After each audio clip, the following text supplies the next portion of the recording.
তো বন্ধুরা এখনো ভারতীয় মার্কেটে 7,000 বা 8,000 টাকা বাজেটের ফোনগুলো কিন্তু ভালোই চলে, মানে ভালোই ইউজ হয়। তো নর্মালি গিফট করার জন্য বা ভাই বন্ধুদের গিফট দেওয়ার জন্য এই 7,000 8,000 টাকা বাজেটগুলোর ফোন বেশি চলে। এমনকি দাদু দিদাকেও গিফট করার জন্য বা বয়স্ক কোনো লোককে গিফট করার জন্য এই 7,000 8,000 টাকা বাজেটের ফোনগুলো কিন্তু দারুণ চলে। তো সেই 7,000 টাকা 8,000 টাকা বাজেটের মধ্যে তেমন কোনো কিন্তু ভালো ভ্যালু ফর মানি ফোন নেই, তো খুবই কম আছে।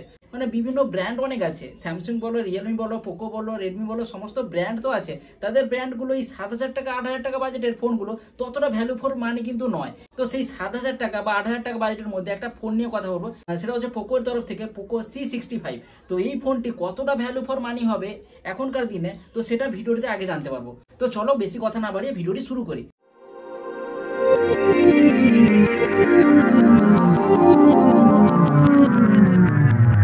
তো এই পোকো C65 তিনটা ভেরিয়েন্ট ভারতীয় মার্কেটে পাওয়া যাবে। একটা হচ্ছে 4GB র্যাম 128GB স্টোরেজ, যার দাম হচ্ছে 7,500 টাকা, যেটা আমার কাছে আছে। আর একটা হচ্ছে 6GB র্যাম 128GB স্টোরেজ, যার দাম হচ্ছে 8,300 টাকা।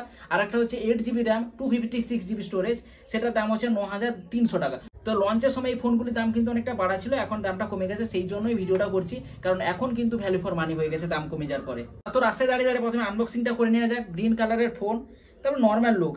ফোনটা বেশ নর্মাল লাগছে, অতটাও খারাপ লাগেনি, বেশ ফ্ল্যাট টাইপের ফোনটিকে লাগছে। তারপরে আছে ডকুমেন্টসের জ্ঞান এবং সিম কার্ড টুল।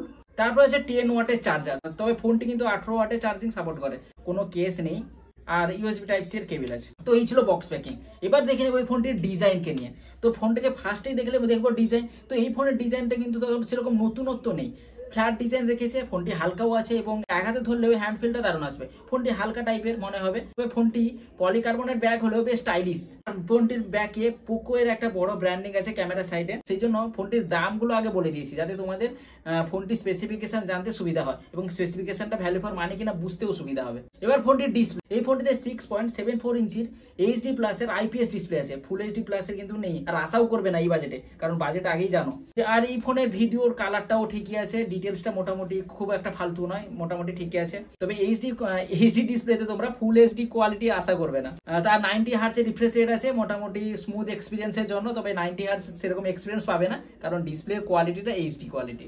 আর আউটডোরে ব্রাইটনেসটাও কিন্তু ততটা বেস্ট নয়। আউটডোরে এই ফোনটিকে ইউজ করলে হালকা প্রবলেম ফেস করলেও ফেস করতে পারবে। আর ফোনটির প্রসেসরে মিডিয়াটেকের হিলিও G85 এর প্রসেসর আছে, যেটা 12 ন্যানোমিটার বেস্ট 4G প্রসেসর, যেটা নর্মালি এইসব ফোনে এইসব প্রসেসরই থাকে। তবে ফোনটি থেকে বেশি মাল্টি ইউজ করলে হালকা ল্যাগ লক্ষ্য করতে পারবে। আর BGMI খেলা যাবে, তবে এটা বলছি না যে হাই লেভেলের খেলো, মিডিয়াম লেভেলেরও খেলবে না, মোটামুটি খেলা যাবে এইটুকু বলতে পারি। তাই তোমরা বাজেট দেখে তোমাদের মতো করে খেলতে পারো। আর এই ফোনটিতে MIUI OS দেখতে পাবে Android 13 এর আপডেটের সাথে। তো MIUI আছে, তাই গুগল ডায়লার নেই। গুগল ডায়লার না থাকার জন্য ফোনটিকে কল রেকর্ডিং আরামসে করতে পারবে। আর এই ইউআই থাকার জন্য কিছু অসুবিধা আছে, প্রি ইনস্টল অ্যাপ পাবে, তারপরে মাঝে মাঝে অ্যাডসও শো করবে, বিভিন্ন রকমের অ্যাপসের নোটিফিকেশন দেখতে পাবে। এক সময় তোমাকে বিরক্ত লেগে যাবে যে এত পরিমাণে নোটিফিকেশন আসবে। তো এটা এই ওএস এর সবথেকে খারাপ দিক এগুলো, যে প্রি ইনস্টল অ্যাপের সাথে সাথে অ্যাডস এর সাথে সাথে আরো আলতু ফালতু নোটিফিকেশন। এইসব জিনিসগুলোকে তোমরা বন্ধ করলেও করতে পারবে। প্রি ইনস্টল অ্যাপগুলোকে আনইনস্টল করতে পারবে, অ্যাডগুলো ব্রাউজিংয়ে গিয়ে সেটিংসে গিয়ে চেঞ্জ করতে পারবে, তবে অ্যাডসটা মাঝে মাঝে কিন্তু দেখতে পাবে। তো আগেই বলেছি BGMI এই ফোনে খেলতে পারবে, তবে কিন্তু বেশি খেললে এই ফোন কিন্তু টানতে পারবে না, তার দমটাই নেই সেরকম। আর ফোনটিতে 3.5mm এর অডিও জ্যাক আছে, এক্সটার্নাল মেমোরি কার্ডও ইউজ করতে পারবে এই ফোনটিতে। আর সাইড মাউন্টেন ফিঙ্গারপ্রিন্ট সেন্সর আছে, যেটা খুবই ফাস্ট। আর এই ফোনটিতে কিন্তু সিঙ্গেল মাইক্রোফোন দিয়েছে, ডুয়েল মাইক্রোফোন দেয়নি, এখানে একটু প্রাইস কাট বলতে পারো। আর ফোনটির ব্যাটারিতে 5000 mAh ব্যাটারি আছে, যদিও আগেই বলেছি 10 ওয়াটের চার্জার বক্সে দিয়েছে, কিন্তু ফোনটি 18 ওয়াটের চার্জিং সাপোর্ট করে। আর নর্মাল ইউজে 1 থেকে 1.5 দিন আরামসে চলে যাবে। আর ফোনটিতে ক্যামেরা দেখলে ক্যামেরা মোটামুটি বাজেট অনুযায়ী ঠিকই আছে। ক্যামেরা ফটো তোমাদের দেখাবো, তার আগে জেনে নাও ক্যামেরা কিরকম ক্যামেরা স্পেসিফিকেশনটা আছে। 50 মেগাপিক্সেলের মেন ক্যামেরা আছে, আর দুটো ক্যামেরা 2 মেগাপিক্সেল আর 0.08 মেগাপিক্সেলের একটা সেন্সর। তো এই তিনটা ক্যামেরা এই ফোনটিতে দেখতে পাবে। যদিও ক্যামেরা এই বাজেটে ঠিক, তোমরা ক্যামেরা দেখতেই পাচ্ছ, এই বাজেটে এই ক্যামেরা ঠিকই আছে। 7,500 টাকা বাজেটে তোমরা ভালো পোর্ট্রেট মোডও পাচ্ছ, তারপরে কালার পাঞ্চি নয়, বিউটিফাই সেলফিতে হালকা বিউটিফাই করে দিচ্ছে ফটোগুলোকে। তবে এই বাজেটের ফোনগুলো যারা ইউজ করে তারা কিন্তু এই বিউটি মোডটাও পছন্দ করে, আমি এটা লক্ষ্য করে দেখেছি। তো তাদের ক্ষেত্রে এই ফটোগুলো ভালো লাগবে। আর ভিডিওতে ফুল এইচডি 30 fps পর্যন্ত ভিডিও রেকর্ডিং করতে পারবে। তবে প্রাইস অনুযায়ী ফটো কোয়ালিটি কিন্তু ঠিকই আছে। সব স্পেসিফিকেশনটা বলে দিলাম। ফোনটি কিন্তু আমার ভ্যালু ফর মানি লেগেছে, কারণ এই ফোনটিতে এই বাজেটে আমরা যতটুকু দরকার ততটুকুই পাচ্ছি, আরো হয়তো বেশি পাচ্ছি, কারণ এই ফোনটি লঞ্চের সময় বেশি দাম ছিল, তখন হয়তো ভ্যালু ফর মানি ছিল না। কিন্তু এখন প্রাইস কাট হয়ে যাওয়ার পরে কিন্তু ভ্যালু ফর মানি হয়ে গেছে। বিশেষ করে তার 8 GB র্যাম এবং 256 GB স্টোরেজের ফোনটা, এই ফোনটা আরও ভ্যালু ফর মানি লাগবে, কারণ 10,000 টাকার নিচে এত হাই র্যাম পাচ্ছ এবং হাই স্টোরেজ পাচ্ছ। তো তোমরা এই ফোনের ভেরিয়েন্টগুলোও তোমরা চেক আউট করে নিতে পারো।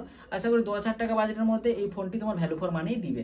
তো আজকের ভিডিওটি এই পর্যন্ত। ভিডিও যদি ভালো লেগে থাকে তাহলে অবশ্যই লাইক এবং সমস্ত বন্ধুদের সাথে শেয়ার করে দিবে, আর চ্যানেলটিকে সাবস্ক্রাইব করে পাশের বেল আইকনটাকে প্রেস করে রাখবে পরবর্তী আপডেটগুলো দেখার জন্য। তো সবাই ভালো থাকবে, খুশি থাকবে, টাটা।